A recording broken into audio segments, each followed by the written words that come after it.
Hello అండి, welcome back to my channel. ఇది చాలా ఇంపార్టెంట్ వీడియో అండి. లెంత్ ఎంత అవుతుందో అయితే నేను చెప్పలేను కానీ చాలా ఇంపార్టెంట్ వీడియో. ప్రతి ఒక్కళ్ళు చూడాల్సిన వీడియో. మాకెందుకులే అని మాత్రం అనుకోవద్దు. అండ్ ఈ వీడియోని మీరు షేర్ కూడా చేయండి వీలైతే. నేను ఎప్పుడు నా వీడియోస్ని షేర్ చేయమని అసలు చెప్పను జనరల్గా. కానీ షేర్ చేయండి. ఇది చాలా ఇంపార్టెంట్ వీడియో, అందరికీ ఉపయోగపడే వీడియో ఇది. ఎందుకంటే ఈ ఛానల్లో ఉండేది అందరూ క్రియేటర్సే కాబట్టి ఒక్కొక్క ఛానల్ ద్వారా నార్మల్ ఆడియన్స్కి చాలామందికి రీచ్ అవుతుంది ఈ వీడియో. ఒకళ్ళకి ఉపయోగపడినట్టే కదా. మీకు ఓకే అనుకుంటే మీరు షేర్ చేయండి. జస్ట్ లింక్ షేర్ చేసి కాపీ లింక్ చేసి మీ కమ్యూనిటీ ట్యాబ్లో పోస్ట్ చేస్తే సరిపోతుంది. రీసెంట్గా జరుగుతున్న వాటి గురించి అండ్ నా ఎక్స్పీరియన్స్లు కూడా ఉన్నాయి ఇందులో. నేను అన్నీ కూడా క్లియర్గా చెప్తాను. వీడియోని అయితే స్కిప్ చేయకుండా చూడండి. కంపల్సరీ మంచి ఇన్ఫర్మేషన్ జరుగుతుంది. అండ్ మీరు ఈ ఇన్ఫర్మేషన్ని నా వీడియో షేర్ చేయకపోయినా పర్వాలేదు, ఇలా కూడా జరుగుతాయి అనేసి వేరే వాళ్ళకి షేర్ చేయండి. అది మీరు చేసే హెల్పే అవుతుంది. ఈ ఇన్ఫర్మేషన్ నేను కలెక్ట్ చేయడానికి నాకు 3 hours పట్టిందండి. మొత్తం కంటిన్యూస్గా 3 hours కూర్చొని నోట్ చేశాను ఇదంతా. ఆల్రెడీ నాకు ఒకళ్ళు చెప్పారు. వాళ్ళు చెప్పిన దాని నుంచి కూడా నేను ఇంకా ఇన్ఫర్మేషన్ అసలు ఇంకా ఎట్లా చేస్తున్నారు ఈ ఫ్రాడ్స్ ఇవన్నీ కూడా తెలుసుకుని నేను ఈ వీడియో అయితే చేస్తున్నాను. అండ్ ఈ వీడియోలోకి వెళ్ళే ముందు నేను ఒక విషయం చెప్పాలనుకుంటున్నానండి. ఈ పోలీసుల గురించి అనమాట ఇది. నాకు జనరల్గా పోలీసులు అంటే ఫుల్ నెగిటివ్ ఒపీనియన్ ఉండేది. అది మనం మూవీస్లో చూడనివ్వండి, లేకపోతే బయట చూడనివ్వండి. బయట మంచిగానే ఉంటారు, బట్ మనం డైరెక్ట్గా వాళ్ళతో ఇంటరాక్ట్ అయ్యేది లేదనుకోండి. అసలు చెప్తున్నాను. వాళ్ళు ఎంత కరెక్ట్గా పనిచేస్తున్నారు అనేది నాకు రీసెంట్ డేస్లో తెలిసిందనమాట. అంటే మనం ఏదన్నా ఒక కంప్లైంట్ ఇస్తే అది జెన్యూన్ అయ్యి ఉంటే ఎంత ఫాస్ట్గా రియాక్షన్ ఉంటుంది అనేది నేను రీసెంట్గా చూశాను. అప్పుడు అనిపించింది మనం అన్నీ కూడా బయట నుంచి చూసేది ఏది కూడా ఇది కాదు. అన్ని ఫీల్డ్స్లోనూ ఉంటారు నెగిటివ్గా ఉండేవాళ్ళు, అన్ని ఫీల్డ్స్లో సరిగ్గా పనిచేయని వాళ్ళు అన్ని ఫీల్డ్స్లోనూ ఉంటారు దేంట్లో అయినా. అండ్ జెన్యూన్గా పనిచేసే వాళ్ళు కూడా ఉంటారు వాళ్ళల్లోనే. అలాంటి వాళ్ళ వల్ల చాలా మంచి బెనిఫిట్ అయితే ఉంటుంది. అండ్ ఇది నేను ఎందుకో చెప్పాలనిపించింది. ఇది రీసెంట్గా నేను చూసిన తర్వాత. మంచిగా పనిచేస్తారండి. మనకి ఏదన్నా ప్రాబ్లం వచ్చినా కూడా వాళ్ళకి మనం చెప్పొచ్చు, పలానా ఇది వచ్చింది మాకు, పలానా ప్రాబ్లము. సైబర్ క్రైమ్ మెయిన్గా, ఎందుకంటే సైబర్ దీంట్లోనే ఎక్కువ మోసాలు ఎక్కువైపోయినాయి కదా. అందుకు వాళ్ళు అసలు కరెక్ట్గా పనిచేస్తున్నారు. అండ్ అంత టెక్నాలజీ కూడా పెరిగిపోయింది అసలు. ఇప్పుడు నేను వరుసగా చెప్తాను. ఇప్పుడు ఎవరికి వాళ్ళు ఎలా ఉంటారంటే మాకేం జరగవు ఇలాంటివి, నేను చాలా జాగ్రత్తగా ఉంటాను, మాకేం జరగవు అనేసి అనుకుంటూ ఉంటారు. అస్సలు మనం అలా అనుకోకూడదు. ఎప్పుడు ఎటు నుంచి ఏ ప్రాబ్లం వస్తుందో కూడా మనం చెప్పలేము. మనం అలా అనుకోవడానికి లేదు. ఎటు నుంచి అయినా ఏ ప్రాబ్లం అయినా ఎప్పుడైనా రావచ్చు. ఇక్కడ మీకు ఒక ఎగ్జాంపుల్ చెప్తాను. ఒక ఆవిడ ఉంటారు, సునీత కృష్ణన్ అనేసి. ఎంతమందికి తెలుసో నాకైతే ఐడియా లేదు. ఆవిడ ఒకసారి ఇంటర్వ్యూలో చెప్తున్నారనమాట. నాకెందుకో నేను అసలు ఆవిడ ఎవరో కూడా నాకు తెలియదు. నేను మామూలుగా అలా స్క్రోల్ చేస్తూ ఉండంటే ఆవిడ ఇంటర్వ్యూ వస్తే నేను చూశాను అనమాట. ఆ రోజు ఏదో బాగా ఖాళీగా ఉండేది. అంతా జరిగింది 3 years 4 years బ్యాక్లో అండి. అది చూస్తుంటే ఆవిడ ఏం చెప్పారంటే వీడియోలో, ఆవిడ ఎవరంటే అసలు ఈ సెక్స్ ట్రాఫికింగ్లో ఇరుక్కున్న లేడీస్ ఉంటారు కదా, వాళ్ళని లేదా రేప్ విక్టిమ్స్ని వీళ్ళందరినీ ఆవిడ టేక్ కేర్ చేస్తుంది అనమాట. అందులో నుంచి తీసుకొచ్చిందనమాట ఈ లేడీస్ని. అట్లాంటి ఆవిడ అనమాట. ఆవిడ ఇంటర్వ్యూ చూస్తున్నాను. అయితే ఏం చెప్పారంటే ఆవిడంటే ఒక చోట మీటింగ్ చెప్తున్నారంట. ఇట్లాగే సేమ్ ఏదో మీటింగ్ చెప్తుంటే ఆ మీటింగ్కి అటెండ్ అయిన ఆవిడ లేచి వెళ్ళిపోతున్నారు. అదే మీటింగ్ అయిపోతుందో లేదంటే ఆవిడకి వేరే పని ఉందో లేచి వెళ్ళిపోతూ ఆవిడ అనుకున్నారంట, ఇలాంటివి మనకెందుకు జరుగుతాయిలే, మన పిల్లలకి ఎందుకు జరుగుతాయిలే, మనం చాలా బాగా చూసుకుంటున్నాం కదా పిల్లల్ని అనేసి అనుకున్నారంట. అనుకుని వెళ్ళిపోయారు. తీరా చూస్తే కొన్ని రోజుల తర్వాత వాళ్ళ అమ్మాయికి ఆ సిచ్యువేషన్ వచ్చింది స్కూల్లో. ఇవన్నీ మనం ఎన్ని సీన్లు చూడలేదు చెప్పండి. కొన్ని బయటకు వస్తే కొన్ని బయటికి రావు అంతే. ఆ చిన్నపిల్లకి అది పిల్లలు చెప్పలేరు కదా. ఇలా జరిగింది. అక్కడే ఆవిడ ఏమనుకుంది, మనకెందుకు అవుతుందిలే, మనం మన అమ్మాయిని చాలా కేర్ఫుల్గా చూసుకుంటున్నాము అనేసి అనుకుంది అమ్మాయి. కానీ ఏం జరిగింది, మనం ఎంత జాగ్రత్తగా ఉన్నా ఎటు నుంచి ఏ ఇబ్బంది వస్తుందో మనం చెప్పలేము. ప్రతి దాంట్లో కూడా మనం ఎంతో కేర్ఫుల్గా ఉండాలి. అందుకే మనకేం జరుగుద్ది అనేసి మనమేమీ అనుకోకూడదు. ఎటు నుంచి ఎప్పుడు మన మైండ్ ఎలా మారిపోతుందో మనమే చెప్పలేము. కేర్ఫుల్గా ఉండాలి ప్రతి నిమిషం కూడా. అండ్ టెక్నాలజీ కూడా అంతలాగా పెరిగిపోయింది. చాలా ఉన్నాయండి. నేను ఫాస్ట్గా చెప్పేస్తాను, ఒకసారి వినండి ఇవన్నీ కూడా. నేను ఎగ్జాంపుల్స్తో కూడా చెప్తానండి. కొన్ని అయితే నాకు పర్సనల్గా జరిగినవి కూడా చెప్తాను. నేనేం ఫేస్ చేయలేదు కానీ బట్ వేరే వాళ్ళకి చెప్పినవి అవన్నీ కూడా చెప్తాను. మోసం చేసే వాళ్ళు ఎప్పుడైనా మోసం చేయడానికి రెడీగానే ఉంటారు. కానీ మనం వాళ్ళకి ఆ ఛాన్స్ ఇవ్వకూడదు. ఎప్పుడైనా ఈ మోసాలు చేసేవాళ్ళు అన్ని టైప్ ఆఫ్‌లోను ఎందులో అయినా వాళ్ళు మన ఇమ్మీడియేట్‌గా రియాక్ట్ చేపిచ్చేలాగా ఉంటారు. అంటే భయపెట్టేసి ఇమ్మీడియేట్‌గా రియాక్షన్ ఇవ్వాలి మనం. ఇమ్మీడియేట్‌గా చేయండి అనే ఇదిలో ఉంటారనమాట. అలా ఇమ్మీడియేట్‌గా మిమ్మల్ని తొందర పెడుతున్నారు అంటే అది ఫ్రాడ్ అన్నట్టే. అదొక్కటి గుర్తుపెట్టుకుంటే చాలు. అండ్ మన ఆశే మనకి నెగెటివ్ అవుద్దండి. దేనికైతే మనం ఎక్కువ ఆశపడతామో దానివల్లే నెగెటివ్ బోలెడంత ఉంటది. మెయిన్‌గా అమ్మాయిలు అసలు చాలా కేర్‌ఫుల్‌గా ఉండాలి. అమ్మాయిలే కాదు ఈవెన్ అబ్బాయిలు కూడా చాలా కేర్‌ఫుల్‌గా ఉండాలి. ఎవరికి ఎట్లాంటి ప్రాబ్లమ్స్ వస్తున్నాయి అంటే ఇప్పుడు ఫర్ సపోజ్ ఫేస్‌బుక్ ఉందనుకోండి. ఫేస్‌బుక్‌లో ప్రతి ఒక్కళ్ళు ఫేస్‌బుక్, ఇన్‌స్టాగ్రామ్ అందరూ వాడుతున్నారు. పని పాట లేని వాళ్ళు చాలామంది ఉంటారు. ఏంటంటే చదువుకోవడానికేమో ఒళ్ళొంగదు. మెయిన్ యూత్ మెయిన్‌గా ఇట్లాంటి వాటిల్లో పడేది. చదువుకోవడానికేమో ఒళ్ళొంగదు.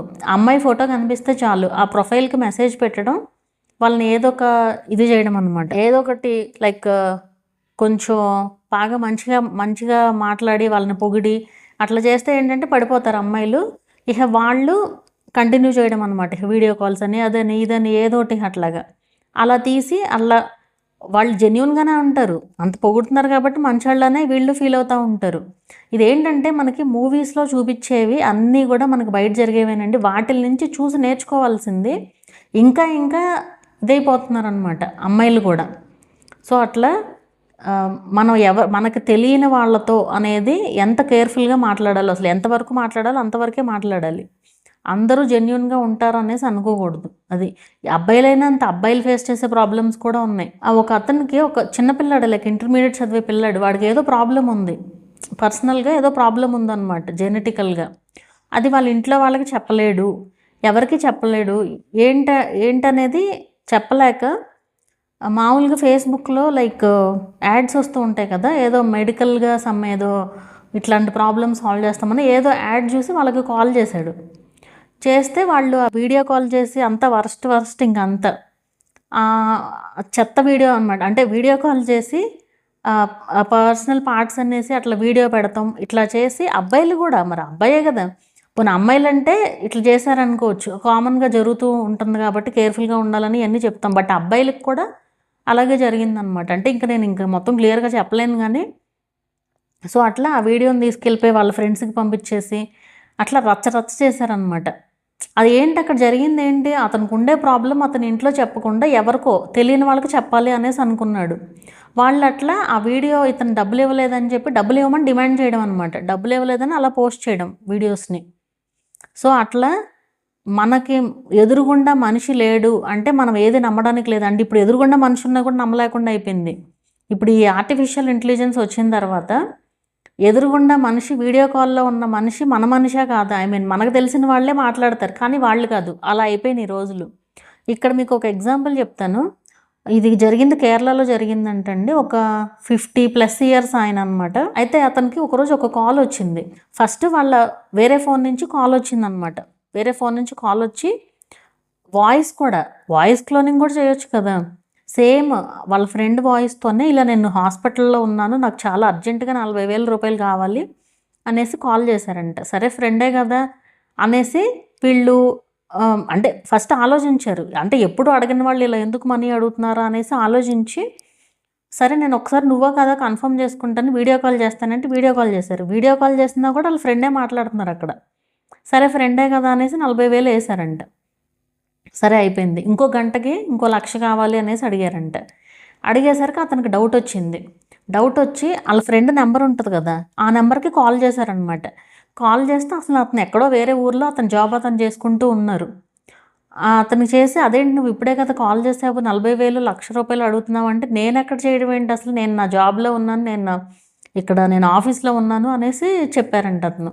అప్పుడు అర్థమైంది మోసపోయారనేసి. ఏఐ ద్వారా ఇలాంటి మోసాలు బాగా జరుగుతున్నాయి. వాయిస్, ఫేస్ కూడా అన్‌లెస్ మన ఎదురుగుండా మనిషి వచ్చి నుంచుంటే తప్ప మనం నమ్మలేని సిచ్యువేషన్ అనమాట ఇది. అండ్ ఈ అమ్మాయిల ఫోటోలు అనేసి చెప్తున్నాను కదా! సో ఈ అమ్మాయిల ఫోటోలు తీసుకుని ఫేస్‌బుక్‌లో పెట్టి మీరు నాతో మాట్లాడాలంటే ఈ నెంబర్‌కి కాల్ చేయండి అనేసి వాళ్ళ నెంబర్సే పెడతాం మళ్ళీ. ఎవరి నెంబర్స్ అమ్మాయి నెంబరే పెడతాం. అది ఎంత తప్పు. ఇప్పుడు వాళ్ళ ఇంట్లో కూడా లేడీస్ ఉంటారు కదా! అలా చేస్తే ఎలా ఉంటుంది ఎవరికైనా సరే. అది అసలు ఏమాత్రం ఆలోచించరు. వేరే వాళ్ళైతే చాలు అలా పెట్టేస్తున్నారనమాట. నేను ఇలాంటి ఫొటోస్ చాలా చూసాను ఫేస్బుక్లో. ఎందుకు ఇట్లా పెడతారా అనేసి అనుకునేదాన్ని. తర్వాత నాకు అర్థమైంది. ఓహో! ఇది వాళ్ళ ప్రమేయం లేకుండా ఇలా ఎవరో చేసే పని అనేసి నాకు తర్వాత అర్థమైందనమాట. అండ్ ఫేస్బుక్లో ఇంకో రకమైన ఫ్రాడ్ ఏంటంటే, ఇప్పుడు ఫర్ సపోజ్ నా ప్రొఫైలే ఉందనుకోండి, నా ప్రొఫైల్ ఫోటో సేమ్ నా ప్రొఫైల్ లాగానే నేమ్ అన్నీ క్రియేట్ చేసి ఇంకో అకౌంట్ క్రియేట్ చేస్తారు. చేసి మన ఫ్రెండ్స్ లిస్ట్లో ఉన్న వాళ్ళందరికీ పంపిస్తారు ఫ్రెండ్ రిక్వెస్ట్లు. ఏముంది మనకు తెలిసిన వాళ్ళే కదా అనేసి యాడ్ చేసుకుంటారు. అలా యాడ్ చేసుకున్న తర్వాత అప్పుడు మనీ అడగడం స్టార్ట్ చేస్తారనమాట. ఇట్లా 5,000 ఇవ్వు, 10,000 ఇవ్వు అట్లా. ఇప్పుడు ఈవెన్ నాకు కూడా జరిగిందండి ఇది. నాకు చాలా ఫ్రెండ్ రిక్వెస్ట్స్ వస్తాయి. వచ్చినప్పుడు నేను కన్ఫర్మ్ చేసుకుంటాను ముందు వాళ్ళని. ఇది మీకు ఆల్రెడీ ఈ అకౌంట్ ఉంది కదా, మీరే క్రియేట్ చేశారా ఆ అకౌంట్ అనేసి నేను అడిగి, ఒకవేళ వాళ్ళే క్రియేట్ చేశారు అంటే కనుక అప్పుడే యాక్సెప్ట్ చేస్తాను. ఇట్లాంటి వాటిల్లో మాత్రం నేను అస్సలు లేట్ చేయను. ఎందుకంటే ఒకళ్ళు కూడా ఈ ఫ్రాడ్లో పడకూడదు అనేసి అనుకుంటానమాట. మా ఫ్యామిలీ మెంబర్స్లోనే చాలామందికి ఇట్లా అకౌంట్స్ క్రియేట్ చేశారు. చేసి ఇట్లా రిక్వెస్ట్ పంపిస్తే నేను ఇమీడియట్గా వాళ్ళకి మెసేజ్ చేస్తాను. ఎంత బిజీగా ఉన్నా సరే దాంట్లో మాత్రం నెగ్లెక్ట్ చేయను. ఎందుకంటే మనం ఒకళ్ళనైనా సేవ్ చేసిన వాళ్ళం అవుతాము. ఇప్పుడు వాళ్ళకి మెసేజ్ పెట్టి ఇది మీరేనా అంటే వాళ్ళు కాదని చెప్తారు. అయితే ఇమీడియట్గా చెప్తా. వాళ్ళు చూసుకోకపోయి ఉండొచ్చు కదా. మనం చెప్పామనుకోండి, అప్పుడు వాళ్ళు ఒరిజినల్ ప్రొఫైల్లో పెడుతున్నారు, ఇలా నా పేరు మీద ఫేక్ ప్రొఫైల్ క్రియేట్ చేశారు, మీరు ఎవరు యాక్సెప్ట్ చేయొద్దు అది అనేసి చెప్తున్నారు. అది వార్నింగ్ అయిపోయింది. ఇంకా ఆ పోస్ట్ చూసిన వాళ్ళు ఆగిపోతారు కదా, ఎవరు యాక్సెప్ట్ చేయరు. సో అది అక్కడ అలా మనకేదైనా తెలిసినా కూడా మనం చెప్పాలి, మనకు తెలిసిందైతే కనుక. అండ్ వాట్సాప్లో కూడా అంతే. వాట్సాప్లో ఎలా ఉందంటే ఇంకా అది మరీ వరస్ట్ అసలు అనమాట. ఇంకా యాక్చువల్గా నేను బీటెక్ చదివే టైంలో నేను ఒక బ్రాంచ్, ఆ అమ్మాయి ఒక బ్రాంచ్ అనమాట. వేరే ఒక అమ్మాయి ఉంటుంది. అయితే ఆ అమ్మాయి నాకు మెసేజ్ చేసినట్టు అనమాట. ఆ అమ్మాయి నెంబర్ ఉంది నా దగ్గర, వాళ్ళు యూఎస్లో ఉంటారు. అయితే ఆ నెంబర్తో సేమ్ ప్రొఫైల్ ఫోటో పెట్టి అదే నెంబర్తో నాకు మెసేజ్ చేశారు. ఏమని, నాకు ఇండియాలో విత్ ఇన్ ఇండియా ట్రాన్స్ఫర్ కావాలి, అర్జెంటుగా 90,000 రూపీస్ ఒక అకౌంట్కి వేయాలి అనేసి చెప్పారనమాట. నేను నీకు ఇమీడియట్గా పంపిస్తాను, 90,000 ఇమీడియట్గా వాళ్ళు అర్జెంటుగా ఇచ్చేస్తున్నారు అనేసి చెప్పారనమాట. ఇంతకీ ఇప్పుడు నేను కొంచెం బుర్రవాడాను. ఇప్పుడు ఆ అమ్మాయి నాకు తెలుసు, మామూలుగా తెలుసు, మా చెల్లికి ఫ్రెండ్ అనమాట. అంటే మా చెల్లి బ్రాంచ్ అనమాట. అలా మామూలుగా తెలుస్తారు తప్ప నన్ను డబ్బులు అడిగే అంత సీన్ లేదు అక్కడ. వాళ్ళకే బోల్డ్ మంది ఫ్రెండ్స్ ఉంటారు కదా, వాళ్ళందరినీ వదిలేసి నన్ను ఎందుకు అడుగుతారు 90,000 పంపించమని? ఓకేనా, అసలు 90,000 పంపించే సీన్ లేదులేండి అక్కడ, అసలు చెప్తున్నా. సరే నన్ను ఎందుకు అడుగుతారు అనేసి నాకు ఇమీడియట్గా, సరే ఇమీడియట్గా చూసిన వెంటనే నేను పెట్టిన రిప్లై ఏంటంటే, అవునా నేను గ్యారంటీ పంపిస్తాను, ఒక్క 10,000 నాకు వేసేసేయండి ఫస్ట్, ఓవరాల్గా 1,00,000 నేను పంపిస్తాను అనేసి చెప్పాను ఆ అకౌంట్కి. ఇప్పుడు ఆ 10,000 కూడా మీవే కదా, మీ వాళ్ళే అంటున్నారు కదా, నేను పంపించవలసిన వాళ్ళు కూడా. ఆ 10,000 నాకు పంపించేసి మొత్తం కలిపి 1,00,000 నేను వేసేస్తాను అనేసి చెప్పాను అనమాట. ఎందుకు వచ్చిందో ఐడియా వచ్చింది, మళ్ళీ రిప్లై లేదు వాళ్ళ నుంచి. ఏంటంటే అంత ఇదిగా ఉన్నారనమాట జనాలు. ఇప్పుడు మీరు ఆలోచించండి, ఇప్పుడు మీకు అసలు తెలియని వాళ్ళు లేదంటే నార్మల్గా తెలిసిన వాళ్ళు ఎందుకు అడుగుతారు అసలు మన మనీ, ఎందుకు అడుగుతారు అట్లాగా అనేది ఆలోచించండి ఒకసారి, మీకే అర్థమైపోద్ది. అండ్ మనకు తెలిసిన వాళ్ళు అడిగితేనే మనం ఇవ్వడానికి ఆలోచిస్తాం ఒక్కొక్కసారి, ఇదేంటి ఇట్లా అడుగుతున్నారు అనేసి. అంటే నిజంగా అవసరం అయితే అది వేరు, బట్ నిజంగా అవసరం కాకుండా ఎవరు అడగరు జనరల్గా. బట్ అలా అడుగుతున్నారు అంటే మీరు ఆలోచించాల్సిందే. ఇవన్నీ వాట్సాప్లో కూడా జరుగుతున్నాయి, మీకు తెలిసిన నెంబర్తోనే. ఆల్రెడీ ఒకళ్ళు చెప్తున్నారు ఇట్లాగే, ఒక పోలీస్ ఆఫీసర్ నెంబర్తోనే ఇట్లా వాళ్ళ ఫ్రెండ్కి మెసేజ్ పెట్టి 5,000 అయ్యి నేను ఇమీడియట్గా ఇస్తాను నాకు దగ్గర ఉన్నప్పుడు ఏదో అట్లా చెప్తే 5,000 అంటే ఏముందని వేసేసారంట. తర్వాత ఎన్ని రోజులైనా కాంటాక్ట్ అవ్వకపోతుంటే తర్వాత అప్పుడు ఎవరైతే ఈ పోలీస్ ఆఫీసర్ ఉంటారో వాళ్ళ మొత్తం డీటెయిల్స్ అన్నీ కూడా చూపిస్తే, బ్యాంక్ డీటెయిల్స్ అవన్నీ పంపిస్తే అప్పుడు అర్థమైంది పంపించింది అతనికి కాదు వేరే ఎవరికో అనేసి. అసలు ఆ నెంబర్ ఎవరిదో. సో అట్లా ఏంటంటే మనం చూసుకోవాలి ఎవరు ఎందుకు అడుగుతున్నారు మనీ. మెయిన్ ఇప్పుడు ఎవరు ఏం చేసినా డబ్బుల కోసమే, ఏం చేసినా ఫ్రాడ్ చేసినా మంచి పనులు చేసినా, అంటే మంచి ఎవరి జాబ్స్ వాళ్ళు చేసుకున్నా ఎంత కష్టపడినా రూపాయి కోసమే కదా.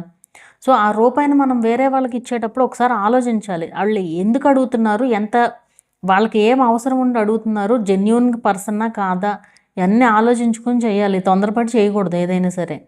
ఇది పెద్దవాళ్ళకి కూడానండి, చాలామంది పెద్దవాళ్ళు కూడా తెలియక చేసేస్తూ ఉంటారు. ఇవన్నీ చాలా కేర్ఫుల్గా ఉండాలి. అండ్ ఇంకోటి ఫేస్బుక్లోను ఇన్స్టాగ్రామ్లోను వచ్చే యాడ్స్, ఈ ఫేస్బుక్ ఇన్స్టాగ్రామ్లో ఏవైతే యాడ్స్ వస్తాయో మీరు అబ్జర్వ్ చేస్తారో లేదో ఒక్కొక్కసారి ప్రోడక్ట్స్ పెట్టి ఆ ప్రోడక్ట్ 25,000 రూపీస్ ప్రోడక్ట్ ఉంటుంది అది, కానీ ఈ ఒక్కరోజు ఆఫర్ ఉంది మీకు జస్ట్ 2Kకే వచ్చేస్తుంది, అంటే 2,000కే వచ్చేస్తుంది. 23,000 రూపాయలు ఉన్న ప్రోడక్ట్ ఓన్లీ 2,000కే వచ్చేస్తుంది అనేసరికి ఎవరైనా టెంప్ట్ అవుతారు, ఆలోచించరు. ఎంత మైండ్ ఉన్న వాళ్ళైనా సరే ఆలోచించరు, అంత ఇదిగా ఉంటే ఆఫరు. ఆ యాడ్ కూడా అలా ఉంటుంది. అయితే అలాంటి యాడ్స్ అన్నీ కూడా ఫేక్. మీరు కావాలంటే కొని చూడండి, కావాలంటే 2,000 పోగొట్టుకోవాలనుకుంటే. ఆల్రెడీ ఇది ఎక్స్పీరియన్స్ అయ్యింది ఒకళ్ళకి అట్లా. సో అట్లా మనం ఏది పడితే అది క్లిక్ చేయకూడదు. ఇప్పుడు మనకి 23,000 ఉన్న ప్రోడక్ట్ మనకు 2,000కి ఎందుకు ఇస్తారు అనేది ఆలోచించండి. అంత డిఫరెన్స్ ఉంటుందా మరి? పోనీ ఏదన్నా 10%, 20% ఆఫర్ అంటే అది ఓకే, అలా అని తీసుకోమని కాదు అక్కడ యాడ్స్ ద్వారా అసలు చెప్తున్నా. ఏదైనా ప్రోడక్ట్స్ అంత కాస్ట్ పెట్టి కొనేటప్పుడు మనం చాలా కేర్ఫుల్గా చూడాలి, కేర్ఫుల్గా చూసే తీసుకోవాలి. ఫ్రీగా వస్తుంది అంటే నాయిల్ తాగకూడదు. అది ఈ వాట్సాప్ ఇన్స్టాగ్రాముల్లో నాట్ ఓన్లీ ఇలాంటివే కాదు, ఇంకా చాలా రకాలు ఉంటాయి. నేను ఊరికే మీకు జస్ట్ సింపుల్ మ్యాటర్స్ చెప్పేశాను అంతే. సో ఏదైనా కూడా కేర్ఫుల్గా ఉండండి అని చెప్పడం ఉద్దేశం అనమాట. అండ్ ఈ టైప్ ఆఫ్ ఫ్రాడ్స్లో నెక్స్ట్ వచ్చేసి లోన్ యాప్ ఫ్రాడ్స్. ఈ లోన్ యాప్ ఎక్కువగా మెయిన్ యూతేనండి, పిల్లలు చదువుకునే వాళ్ళు అనమాట. ఎక్కువగా ఈజీ మనీ కోసం, లైక్ గర్ల్ ఫ్రెండ్స్కి ట్రిప్పులను తిప్పడానికి అవనివ్వండి, లేదంటే ఏదైనా వాళ్ళకి ఏంటంటే ఈజీ మనీ కావాలి, బెట్టింగులకి వీటికి ఈజీ మనీ కోసం ఇట్లాంటివన్నీ ఆ యాప్స్లోకి వెళ్ళటం. ఆ లోన్ యాప్ అనేది సగం చాలా అసలు ఎన్ని సూసైడ్లు కూడా చేసుకున్న వాళ్ళు కూడా ఉన్నారనమాట. సో చాలా కేర్ఫుల్గా ఉండాలి వాటిలతో మాత్రం. ఇప్పుడు ఒక అతను, నేను ఒక్కసారి న్యూస్లో చూశాను, అతను ఇట్లాగే ఈ లోన్ యాప్ ద్వారానే అమౌంట్ తీసుకుని బెట్టింగుల్లో పెట్టేసి అన్నీ పోగొట్టుకుని సూసైడ్ అటెంప్ట్ చేస్తే వాళ్ళ ఫాదర్ వచ్చి కట్టారంట. అమౌంట్ కట్టారు, అయిపోయింది. మళ్ళీ మళ్ళీ సేమ్ రిపీట్. ఇంకా అతను అయిపోయాడు. అంటే ఏం చేయలేక, పేరెంట్స్ని ఇబ్బంది పెట్టలేక అతను ఇదైపోయాడు అనమాట, చనిపోయాడు అనమాట. సో అట్లా అవి చాలా డేంజర్ అసలు. మెయిన్ ఆ లోన్ యాప్స్ ఎక్కువగా వాళ్ళు ఏంటంటే అంత టార్చర్ పెడతా ఉంటారు. ఆ లోన్ ఇప్పుడు మనకి ఆ లోన్లో ఏంటంటే మెయిన్గా ఈజీగా వచ్చేస్తుంది అమౌంట్. ఇప్పుడు బ్యాంక్లో లోన్ తీసుకోవాలి, వాళ్ళు అన్నీ కరెక్ట్గా ఉంటేనే కదా మనకు లోన్ ఇస్తారు. ఈ లోన్ యాప్స్లో ఏంటి, ఏం అవసరంలా, ఊరికే ఇచ్చేస్తారు అంతే. ఇప్పుడు మీరు అడిగిన వెంటనే ఇమీడియట్గా పడిపోతాయి. ఏముంది, మనీ వచ్చేస్తే చక్కగా హ్యాపీగా ఖర్చు పెట్టుకుంటారు. అంతా అయిపోయిన తర్వాత అప్పుడు తెలుస్తుంది. అంతా అయిపోయిన తర్వాత ఇంకేం ఉండదు కదా. మీ ఇంట్లో ఎవరైనా పిల్లలు ఉంటే లైక్ యూత్, అది యూత్ అంటే లైక్ ఇప్పుడు 10th క్లాస్ నుంచి స్టార్ట్ అయిపోతున్నాయి ఇవన్నీ కూడా. ఉన్నారా, వాళ్ళు ఏం చేస్తున్నారు ఇంట్లో అనేది ఖచ్చితంగా చూసుకోవాలి ఎవరైనా సరే. వాళ్ళు అసలు ఫోన్లో ఏం చూస్తున్నారు, ఏం ఆడుతున్నారు, ఏం చేస్తున్నారు, ఇవన్నీ ఒక గమనిక అనేది ఉండాలి ఎప్పుడైనా పేరెంట్స్కి. అలాగే ఇన్వెస్ట్మెంట్ ఫ్రాడ్స్. ఈ ఇన్వెస్ట్మెంట్ ఫ్రాడ్స్ ఏంటంటే మామూలుగా మనకి ఇన్వెస్ట్మెంట్ అంటే మీరు ఇంత ఇన్వెస్ట్ చేస్తే అంత అమౌంట్ వచ్చేస్తుంది, లేదా డబుల్ అమౌంట్ వచ్చేస్తుంది ఇలా చెప్తారు. అవి కూడా సేఫ్వి చాలా ఉంటాయి, మంచి చాలా ఉంటాయి. కానీ ఈ నెగిటివ్ వాటికి ఏంటంటే వాళ్ళు ఎక్కువ చూపిస్తారనమాట. మీరు ఇంతే పెట్టండి మేము ఎంత ఇస్తాము అనేసి. అంత వస్తుంది అంటే అస్సలు నమ్మకూడదు, ఓకేనా. ఇన్వెస్ట్ చేసేది కూడా చాలా కేర్ఫుల్గా చేయాలి. ఈ స్టాక్స్ ఇవన్నీ ఏంటంటే వాళ్ళు అంతా ఫేక్ డేటానే చూపిస్తారు, ఒరిజినల్గా అనిపిస్తుంది అనమాట అంతా. అవన్నీ తెలిస్తేనే దూరాలి అందులోకి. ఏమీ తెలియకుండా అసలు ఏ ఇన్వెస్ట్మెంట్ యాప్స్ ఏది అసలు చేయకూడదు. ఏదన్నా త్రూ బ్యాంక్ అయితే మీకు ఏ ప్రాబ్లము ఉండదు, త్రూ బ్యాంక్ కాకుండా అయితే ఎప్పటికైనా ప్రాబ్లమే. అండ్ ఇలా వచ్చేవాళ్ళు కూడా మేము బ్యాంక్ నుంచి అని కూడా చెప్పేవాళ్ళు కూడా ఉంటారు, ఫ్రాడ్ చేయాలనుకునే వాళ్ళు. సో అది కూడా మనం అన్నీ కేర్ఫుల్గా చూసి, ఇలాంటివి ఏమన్నా వచ్చినప్పుడు వాళ్ళకి అసలు నిజంగా వెబ్సైట్ ఉందా ఇవన్నీ కూడా చూసుకోవాలి. వాళ్ళకి వెబ్సైట్స్ కూడా మెయింటైన్ చేస్తారు ఒరిజినల్గా చేసేవాళ్ళు అయితే కనుక, అవన్నీ కూడా చూసుకోవాలి. అండ్ ఈ ఇన్వెస్ట్మెంట్లు ఏంటంటే ఇప్పుడు కొంతమంది మరీ ఎక్కువలో చేస్తారు, తక్కువలో చేసేవాళ్ళు కూడా ఉంటారు. ఇప్పుడు ఒక 50 మందికి చెప్పారనుకోండి, సరే ఒక 100 మందికి చెప్పారనుకోండి, ఎట్లా మీరు 1000 రూపాయలు ఇస్తే చాలు, ఇన్ని సంవత్సరాల తర్వాత, నేను సుమారుగా చెప్తున్నా, ఇప్పుడు 1000 రూపాయలు ఇస్తే చాలు, లేకపోతే మేము 1 సంవత్సరంలోనో 2 సంవత్సరాల్లోనో ఇంత అమౌంట్ ఇస్తాము అనేసి చెప్తారు. సామాన్యంగా టెంప్ట్ అవుతారు, మనం పెట్టిన దానికి ఎక్కువ అమౌంట్ వస్తుంది కదా అనేసి టెంప్ట్ అవుతారు జనరల్గా. వీళ్ళు 100 మందిని కాంటాక్ట్ అయ్యారు, 50 మంది వచ్చారనుకోండి, 50,000 వచ్చేసినట్టే కదా అక్కడ, అయిపోయింది, ఎత్తేస్తారు, కంపెనీ అయిపోయింది. 50,000 వాళ్ళకి ఈజీగా వచ్చేసినట్టు కదా అక్కడ. అక్కడ మీకు వెనక్కి వచ్చేది ఏమీ ఉండదు. ఇట్లాంటి మోసాలు బాగా ఉంటాయి అన్నమాట. మనం కూడా ఏంటంటే తక్కువ అమౌంటే లేక చాలామంది ₹1000 పోతే పోయినలే 1000 అనేసి అనుకుంటుంటారు, మరీ ఎక్కువ కాదు కదా అని. అదే వాళ్ళకి బెనిఫిట్ అనమాట. సో చిన్న అమౌంట్ పెట్టినా కూడా అది ఎంతవరకు జెన్యూన్ అనేది మనం చూసుకోవాలి. అది ఏదైనా మనకి డబ్బులు ఫాస్ట్గా వస్తున్నాయంటే నమ్మకూడదు. ప్రాపర్ డాక్యుమెంటరీ అనేది కంపల్సరీ ఉండాలి. ప్రాపర్ డాక్యుమెంటరీ ఎప్పుడు ఉంటుంది మనకి? త్రూ బ్యాంక్ వెళ్తేనే మనకి ఏదైనా ఇట్లాంటివి జెన్యూన్గా ఉంటాయి. అంతేగాని ఇలా పర్సనల్గా పెట్టుకునే వాళ్ళని మనం చాలామంది ఎక్కువ ఫ్రాడే ఉంటుంది. అది మాత్రం కేర్ఫుల్గా చూసుకోవాలి. అలానే అందరూ ఫ్రాడ్ కాదు, మంచిగా చేసేవాళ్ళు కూడా ఉంటారు. కాకపోతే ఆ వెబ్సైట్స్ ఏంటి దాని గురించి అంతా తెలుసుకుని దిగాలన్నమాట ఇవన్నీ కూడా. అలాగే మ్యాట్రిమోనియల్ ఫ్రాడ్స్, ఇవి కూడా చాలా రకాల ఫ్రాడ్స్ ఉంటాయి. ఇది ఎట్లాగంటే చాలా రకరకాలుగా జరుగుతూ ఉంటుంది. ఇందులో ఏంటంటే ఆ మ్యాట్రిమోనియల్ సైట్లో రిజిస్టర్ అవుతారు. రిజిస్టర్ అయ్యి, అది లేడీస్ జెంట్స్ ఎవరు లేదు, అందరూ మోసాలు చేసేవాళ్ళే. రిజిస్టర్ అయ్యి ఇప్పుడు కాంటాక్ట్ అవుతారు ఒకరితో. ఒక అబ్బాయో అమ్మాయి అయితే అబ్బాయితో కాంటాక్ట్ అవుతారు, అబ్బాయి అయితే అమ్మాయితో కాంటాక్ట్ అవుతారు. అయ్యి ఓకే పెళ్ళి ఇది అంతా అనుకుంటారు, అంతా అయిపోతుంది. అంటే ఫోన్స్ మాట్లాడుకుంటూ ఉంటారు. ఇట్లా మాట్లాడుకునే టైంలో ఎలాగో పెళ్లి చేసుకునే వాళ్ళే కదా అనేసి అమౌంట్ అడుగుతారు. అమౌంట్ అడిగి వీళ్ళు వేస్తూ ఉంటారు. ఏముంది మన దగ్గరే ఉంటుంది కదా, మన వాళ్ళే కదా అని వేస్తూ ఉంటారు. ఇంతకీ వాళ్ళు పర్సనల్గా కలిసేది ఉండదు, ఓకే అని మాత్రం అనేసుకుంటారు. కుదిరినప్పుడు వస్తామన్నాం, మేము ఫారెన్లో ఏదో ఒకటి చెప్తారు కదా. ఇంకా ఏదైనా ఏది చెప్పినా ఇదే కదా ఆన్లైన్లో ఉన్నప్పుడు. సో అలా ఉన్నప్పుడు ఏంటి, మనీ ఇస్తూ ఉంటారు. లక్షలు అయిపోయిన తర్వాత అడ్రస్ ఉండరు ఇంకా. సో అలాంటివి కూడా జరుగుతాయి ఇక్కడ. ఎవరినైనా అడుగుతారు. ఇప్పుడు ఆ మ్యాట్రిమోనియల్ సైట్ వాళ్ళని ఏం చేయలేరు ఎవరు కూడా. ఎంత ఫ్రాడ్ జరిగినా అది మనమే చూసుకోవాలి. ప్రాపర్గా మనం చూసుకోకుండా ఇవన్నీ చేయడం వల్ల ఇలాంటి ప్రాబ్లమ్స్ అన్నీ వస్తున్నాయి అన్నమాట. ప్రొఫైల్ అంతా ఏమి డౌట్ లేకుండా, ఏమి క్వశ్చన్స్ అడగడానికి లేకుండా పెట్టుకుంటారు ఇట్లాంటి వాళ్ళు ప్రొఫైల్స్. ఓ సూపర్ అంతా బాగుంది ఇంకేంటి అనేసి అనుకుంటూ ఉంటారు అనమాట. ఇదొక రకం ఫ్రాడ్. అయితే పెళ్ళిళ్ళు చేసుకోవడానికే ఉంటారు కొంతమంది. మ్యాట్రిమోనియల్ సైట్లో పెట్టుకుని ఎన్ని ఫ్యామిలీస్ ఉంటే అన్ని మెయింటైన్ చేసుకుంటూ ఉంటారనమాట. క్యాంప్కి వెళ్ళడం, ఎవరికి వాళ్ళకి క్యాంప్కి వెళ్ళారని చెప్పడం అన్నమాట. ఇట్లాంటివి కూడా ఉంటాయి ఫ్రాడ్స్. సో ఏదైనా సరే ఎందులో పెట్టాలన్నా కూడా డేంజర్గానే ఉందన్నమాట ఏదైనా సరే. సో అందుకే కేర్ఫుల్గా ఉండాలి మనం ఏ పని చేస్తున్నా సరే. అండ్ నాట్ ఓన్లీ డబ్బులు ఇవ్వడమే కాదు, ఇట్లాంటప్పుడు తెలిసిన వాళ్ళే కదని పాస్వర్డ్స్ కూడా ఇచ్చేస్తూ ఉంటారు. మెయిల్ ఐడీస్, పాస్వర్డ్స్ అంతా ఇంకా ఓపెన్ అన్నట్టు అనమాట.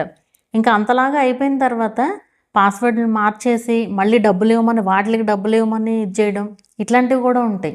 అండ్ OLX ఫ్రాడ్స్, ఇదొక వెరైటీ. అసలు నేను విన్నప్పుడు భలే, అసలు ఎలా ఆలోచనలు వస్తారా బాబు ఇట్లా అంటే ఆ ఆలోచన ఏదో మంచి విషయానికి ఆలోచిస్తే ఎంత బాగుంటుంది అనిపిస్తుంది అనమాట. ఈ OLX ఫ్రాడ్లు ఏంటంటే ఇప్పుడు వాళ్ళు ఏం చెప్తారంటే, నేను ఆర్మీ పర్సన్, ఎక్కువ ఇలాగే జరుగుతాయంట. నేను ఆర్మీ పర్సన్ని, నాకు ట్రాన్స్ఫర్ అయ్యింది, ఎప్పటికప్పుడు ఇలా ట్రాన్స్ఫర్ అవుతూ ఉంటుంది, నేను తీసుకుంటాను, మీరు ఏదైతే ప్రోడక్ట్ పెట్టారో ఆ ప్రోడక్ట్ నేను తీసుకుంటాను, మీరు పెట్టిన అమౌంట్ కూడా నాకు ఓకే, నేను తీసుకుంటాను, కాకపోతే నేను వచ్చి పర్సనల్గా తీసుకునే ఇది లేదు, అండ్ అమౌంట్ కూడా నేను ఆన్లైన్లోనే పే చేసేస్తాను, మీరు పే చేసిన తర్వాత నాకు ప్రోడక్ట్ పంపించవచ్చు అనేసి చెప్తారు. ఇది ఎంత నమ్మకంగా ఉంది, ఆహా బాగుంది, చక్కగా మనీ వేసాకే అడుగుతున్నారు, ఎంత మంచివాళ్ళు అనుకుంటాం మనం. ఇక్కడ జరిగే మోసం ఏంటి, ఇప్పుడు వాళ్ళు ఏం చెప్తారంటే, అసలు నేను రాలేని ఇక్కడ ఉన్నాను అంటే రాలేని చోట వేశారు నన్ను, నేను అక్కడి నుంచి కదిలి రాలేను, అంత రిమోట్ ప్లేస్ అనమాట అది. సో మీరు నా అడ్రస్కి పంపించేసేయచ్చు, నేను మాత్రం ముందు అమౌంట్ వేస్తాను అనేసి చెప్తారనమాట. ఓకే పంపిస్తానన్నారు కదా అనేసి నెంబర్ పంపిస్తారు వీళ్ళు. సరే నెంబర్ పంపించిన తర్వాత నేను అమౌంట్ వేసాను చూసుకోండి మీకు వచ్చే ఉంటాయని ఒక స్క్రీన్ షాట్ పంపిస్తారు. స్క్రీన్ షాట్ ఏముంది, ఈజీగా క్రియేట్ చేయొచ్చు కదా. సో స్క్రీన్ షాట్ పంపిస్తారు మీకు అమౌంట్ పంపించాము అనేసి. ఇక్కడేం వీళ్ళ బ్యాంక్లో క్రెడిట్ అవ్వవు. సరే నా సైడ్ నుంచి ఏదో ప్రాబ్లం ఉన్నట్టుంది, నేను ఒక స్కాన్ కోడ్ పంపిస్తాను, మీరు అది జస్ట్ స్కాన్ చేయండి చాలు అనేసి చెప్తారు. అంటే నేను అమౌంట్ అందులో పెట్టాను అన్నట్టు అనమాట. అది స్కాన్ చేయగానే ఏమవుతుంది, మొత్తం అన్నీ మన అకౌంట్లో ఉన్న డబ్బులన్నీ పోతాయి అన్నమాట. ఇది OLXలో జరిగే ఫ్రాడ్ అనమాట ఇది. సో అట్లా ఇలా బోల్డ్ రకాలు ఉన్నాయి. అంటే ఇప్పుడు స్కాన్ కోడ్ అనేది మనం ప్రతి చోట కూడా ఎక్కడ పడితే అక్కడ స్కాన్ చేసేస్తున్నాము. అది కూడా యాక్చువల్గా డేంజరే ఓ రకంగా చెప్పాలి అంటే. కాకపోతే అందరికి అలవాటు అయిపోయింది కాబట్టి ఇంక వాళ్ళు చేస్తున్నారు. కానీ అసలు డబ్బులు చూసి ఎన్నాళ్ళయిందో, ఏదైనా 10 రూపాయలకి 15 ఏదైనా సరే ఈ స్కాన్ కోడ్లు అలవాటు అయిపోయినాయి కదా. సో అది చేసినా కూడా కేర్ఫుల్గా ఉండాలి. అండ్ ఇంకోటి, ఇక్కడ ఇది సందర్భం వచ్చింది కాబట్టి చెప్తున్నాను, ఎలా ఉన్నారంటే జనాలు, ఇప్పుడు ఒక షాప్కి వెళ్ళామనుకోండి, మనం ఆ షాప్ దగ్గర మనం స్కాన్ చేస్తున్నాము. స్కాన్ చేస్తున్నప్పుడు పక్కన ఎవరో వచ్చారు, చూశాడు, మన కోడ్ చూశాడు. కోడ్ చూస్తే ఏముంది, అంతా తెలిసిపోయినట్టే కదా. మనం జస్ట్ అక్కడ ఆ పే చేయంగానే వాళ్ళు వచ్చేదే అందుకు, ఆ ఫోన్ లాక్కపోవడానికి. ఆ ఫోన్ లాగేసుకుని, ఫోన్ ఆన్లోనే ఉంటుంది కదా, ఆఫ్ అయిపోదు కదా ఇమీడియట్గా, ఆన్లోనే ఉంటుంది. Already password చూసేసాడు.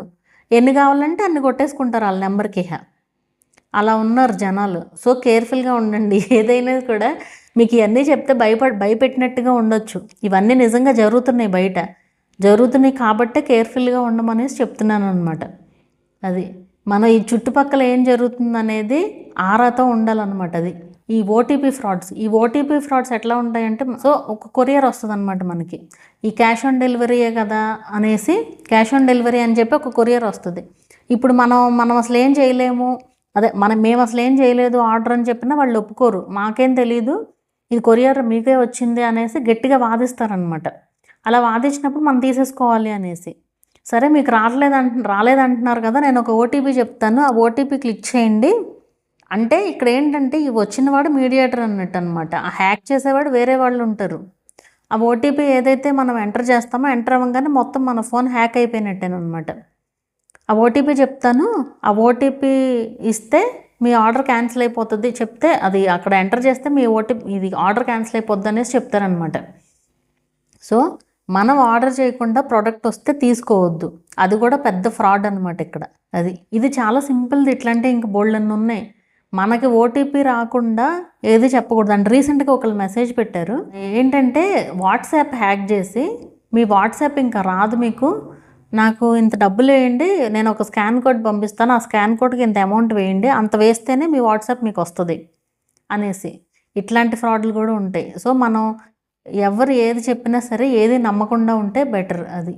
And gift frauds, ఇది నాకు వెరైటీగా అనిపించింది. గిఫ్ట్ ఫ్రాడ్స్ ఏంటంటే, ఇప్పుడు ఒక ఎంప్లాయీ ఉన్నారనుకోండి, ఆ ఎంప్లాయీకి వాళ్ళ బాస్ నుంచి మెసేజో కాలో ఏదో వస్తుందన్నమాట. అంటే అమెజాన్ గిఫ్ట్ కార్డ్స్ అనేసి ఉంటాయి కదా, సో వాటిని పర్చేస్ చేయమని అట్లాగా. సో అలా వచ్చినప్పుడు, ఇప్పుడు మన బాస్ మనల్ని ఎందుకు అడుగుతాడు అనేది ఆలోచించరు కొంతమంది ఏంటంటే, ఆహా నన్నే అడిగాడు కదా అనేసి చూస్తారు. ఇవన్నీ ఏంటంటే, అది మీ బాస్ కాదు కాల్ చేసింది, ఎవరో. ఎందుకు, నేను వేరే చోట ఉన్నాను, నేను మీటింగ్లో ఉన్నానన్న ఏదో ఒకటి సోది చెప్తారు కదా. ఇప్పుడు ఫ్రాడ్ చేయాల్సిన వాడికి బోల్డెన్ రీజన్లు ఉంటాయి, ఏదైనా చెప్పొచ్చు. సో ఇది నీకు కంపెనీ పరంగా కూడా యూజ్ అవుతుంది, ఇట్లా కూడా చెప్తారనమాట. అలా చెప్పి అది కూడా మళ్ళీ ఫ్రాడే, దానివల్ల ఏం ఉపయోగం ఉండదు. ఇట్లాంటి ఫ్రాడ్స్ కూడా చాలా రకాలు ఉంటాయి. ఆ గిఫ్ట్ కార్డ్స్ అనేది తీసుకుని వేరే వాళ్ళకి అమ్మాలి, వేరే వాళ్ళకి సేల్ చేయాలి. అది యాక్చువల్గా నేను చేయాల్సిన పని, నేను మీటింగ్లో ఉండడం వల్ల కుదరట్లేదు, నువ్వు చేసి పెట్టమని చెప్పడం అనమాట. ఇవన్నీ ఫ్రాడేనండి. ఏది కూడా మనకి ఇప్పుడు ఇదేంటంటే ఏమవుతుందంటే, మీ మేనేజర్ చెప్తే వినలేదా, వినకపోతే ఏమైపోద్దో జాబ్ అని భయపడి చేసేవాళ్ళు కూడా ఉంటారు ఇట్లాంటిది. సో అట్లా వాళ్ళు ఎందుకు అడుగుతారు చెప్పండి, మనల్ని ఏం అడగరు వస్తుంది అట్లాగా. సో ఒకసారి ఆలోచించండి, ఏదన్నా ఒకటి వచ్చింది అంటే మనం కాసేపు కూర్చుని ఒక 5 నిమిషాలు మైండ్ ప్రశాంతంగా ఆలోచిస్తే మనకే అర్థమైపోతుంది, కంగారు పడకుండా.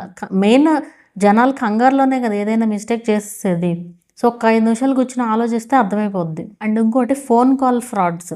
ఈ ఫోన్ కాల్ ఫ్రాడ్ ఏంటంటే, ఇక్కడ ఏం జరుగుతుందంటే, ఫస్ట్ థింగ్, ఇప్పుడు ఇంట్లో వైఫ్స్ ఉంటారు కదా, హస్బెండ్ ఆఫీస్కి వెళ్ళిపోతారు కదా, వీళ్ళు ఏంటంటే అబ్జర్వ్ చేస్తూ ఉంటారు, వీళ్ళు ఏం చేస్తున్నారు ఏంటి అనేది అబ్జర్వ్ చేస్తూ ఉంటారు. ఒక ఫ్యామిలీ మీద నిఘా పెట్టారంటే అబ్జర్వ్ చేస్తూ ఉంటారు కదా. సో హస్బెండ్ ఎప్పుడు ఆఫీస్కి వెళ్తాడు, వాళ్ళ నెంబర్స్ ఏంటి, వాళ్ళ వైఫ్ నెంబర్ ఏంటి, ఇదేంటి అదే మొత్తం తెలుసుకుంటారు. తెలుసుకుని ఈ హస్బెండ్కి కాల్ చేస్తారు. హస్బెండ్కి కాల్ చేసి ఏదో మేము పలానా నెట్వర్క్ నుంచి కాల్ చేస్తున్నాము, ఎయిర్టెల్ అయితే ఎయిర్టెల్, ఏదైతే అది, ఇలా కాల్ చేస్తున్నాము, మీ ఫోన్ కాసేపు ఆఫ్ చేయండి అనేసి చెప్తారు. స్విచ్ ఆఫ్ చేయండి, ఈ సెట్టింగ్స్ మళ్ళీ ఒక 1 అవర్ తర్వాతే ఆన్ చేయండి అనేసి చెప్తారనమాట. ఈ సెట్టింగ్స్ అన్నీ ఇన్స్టాల్ అవ్వడం ఏదో సోది చెప్పడానికి ఉంటుంది కదా. సో అది చెప్తారు. వాళ్ళు అక్కడ ఆఫ్ చేస్తారు. ఆఫ్ చేసిన తర్వాత వైఫ్కి ఫోన్ చేసి, ఇదంతా ఏఐ ద్వారా కూడా జరుగుతుందనమాట. మీ హస్బెండ్ ఇట్లా వేరే డ్రగ్స్ కేసులో ఇట్లా ఇన్వాల్వ్ అయ్యి ఉన్నారు, ఇది చాలా పెద్ద కేసు అవ్వబోతుంది, ఇది ఇక్కడతో వదిలేయాలి అంటే కనుక మాకు ఇప్పటికిప్పుడు 50,000 డిపాజిట్, 50,000 నేను పంపించే నెంబర్కి డిపాజిట్ చేయాల్సి ఉంటుంది అనేసి చెప్తారనమాట. అలా చెప్పినప్పుడు ఎవరికి వాళ్ళకి ముందు కంగారు వస్తుంది, మన వాళ్ళు అక్కడ ఇబ్బందుల్లో ఉన్నారు అంటే ఇమీడియట్గా చేయడానికే చూస్తారు కదా. అయితే వీళ్ళు ఏంటంటే కంగారు పెడతారనమాట. అంటే ఇది ఎగ్జాంపుల్గా చెప్తున్నా, ఇది జరిగింది ఆల్రెడీ, ఎగ్జాంపులే కాదు, జరిగింది ఆల్రెడీ. ఇలా జరుగుతాయి అని చెప్పడం ఉద్దేశం అనమాట. సరే నేను ఒకసారి అదే వేరే ఇప్పుడు నెంబర్ మనీ దగ్గర లేవు కదా, వేరే వాళ్ళని అడగాలి, వేరే వాళ్ళని అడిగి నేను చేస్తాను అని చెప్తుంటే అతను పట్టించుకోవట్లే. మీరు ఈ కాల్ అసలు కట్ చేయకూడదు, ఇమీడియట్గా మీరు 50,000 వెయ్యాలనేసి బెదిరించడం అనమాట. ఎందుకు వాళ్ళు అట్లా కంగారు పెడతారు, ఎట్లయినా వేసేయాలనేసి. ఆవిడైనా సరే ధైర్యంగా కట్ చేసేసి కాల్ హస్బెండ్కి కాల్ చేసిందంట. కాల్ చేస్తే స్విచ్ ఆఫే వస్తుంది కదా. సో మళ్ళీ భయపడుతుంది. మళ్ళీ కొంతసేపటికి ఈలోపు గంట అవుతుంది కదా, టైం గంట అవ్వకుండా ఏమి ఉండదు కదా. ఆయన సరే మళ్ళీ కాల్ చేసింది. కాల్ చేస్తే వాళ్ళ హస్బెండ్ లిఫ్ట్ చేశారు, ఏం ప్రాబ్లం ఏం లేదు. తర్వాత వాళ్ళు వెళ్ళి ఇట్లా సైబర్ దీంట్లో కంప్లైంట్ చేశారనమాట, ఇలా జరిగింది అనేసి. ఇలా జరిగినాయి అని వాళ్ళు కంప్లైంట్ చేయమట్టే కదా మనకి బయటికి తెలిసేది. సో ఇట్లా ఏదైనా కూడా ముందు కేర్ఫుల్గా ఉండాలి. ఇదొకటైతే ఇంకోటి యాక్సిడెంట్ అయిందని చెప్తారు. యాక్సిడెంట్ అయ్యింది, ఇక్కడ మేము హాస్పిటల్లో ఉన్నాము, చాలా దూరం ప్లేస్లో తీసుకొచ్చాము, మీరు ఇమీడియట్గా డబ్బులు వేయండి అని కూడా చెప్తారు. సో ఇట్లాంటివి కూడా ఉంటాయి. ఏదైనా సరే అంటే అలాంటి సిచ్యువేషన్లో ఏంటంటే మనము ఏమి చేయలేని సిచ్యువేషన్ అవుతుంది అనమాట అప్పుడు, అలాంటి సిచ్యువేషన్ వచ్చినప్పుడు. ఎందుకంటే ఇప్పుడు అక్కడ మన హస్బెండ్ ఫోన్ తప్ప ఇంకా వేరే ఏది వాళ్ళని కాంటాక్ట్ చేయడానికి లేదు అనుకోండి, అప్పుడు ఇబ్బంది పడతారు కదా. సో అది వాళ్ళ ఇదన్నమాట, అది ఉపయోగించుకుని డబ్బులు లాగడానికి చూస్తారు. ఇవన్నీ ఇట్లాంటి రకాల ఫ్రాడ్స్ చాలా రకాలు ఉన్నాయి. ఈ ఫ్రాడ్స్లో కొన్ని మనీ కోసం ఆశపడి చేసే ఉంటాయి. మనీ అనేది ఈజీగా రాదు అనేసి మనం అనుకుని ఉంటే ఏ ప్రాబ్లము ఉండదు. ఆ మనీ కోసమే కదా ఎవరైనా ఈ ఫ్రాడ్లన్నీ చేసేది. అండ్ ఏదైనా కూడా ఈజీగా వస్తుంది అంటే మనం నమ్మకూడదు. ఈజీగా వచ్చేది ఏది నిలబడేది కాదు అనేది గుర్తుపెట్టుకుంటే చాలు. అది సో ఇదండి ఈ ఫ్రాడ్స్ అన్నీ కూడా. ఈ చాలా చిన్నవి, చాలా తక్కువ ఓ రకంగా. అంటే ఇలా కూడా జరుగుతాయి అని చెప్పడం ఉద్దేశం అనమాట. ఇంకా బోల్డ్ రకాలు ఉంటాయి.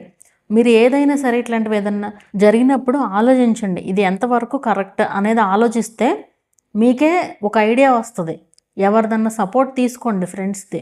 అది కూడా భయపెట్టే వాళ్ళని అడగొద్దు. కొంతమంది ఉంటారు మీకు ఆరాంగా చెప్పేవాళ్ళు ఉంటారు కొంతమంది, వాళ్ళ దగ్గర సలహా తీసుకోండి. అది వీడియో ఎలా అనిపించింది అనేది నాకు కింద కామెంట్ చేయండి. అలాగే మీకు ఇలాంటి ఫ్రాడ్స్ ఏమైనా తెలిసినా కూడా మీకు ఓపిక ఉంటే రాయండి, ఎందుకంటే ఇది వేరే వాళ్ళకు కూడా తెలుస్తుంది. కామెంట్స్ చూసేవాళ్ళు కంపల్సరీ ఉంటారు కదా, సో వాళ్ళకన్నా అర్థమవుతుంది. సో వీడియో నచ్చితే కనుక లైక్ చేయండి, అలాగే ఛానల్ని కూడా సబ్స్క్రైబ్ చేసుకోండి. మరొక మంచి వీడియోతో మళ్ళీ కలుద్దాము.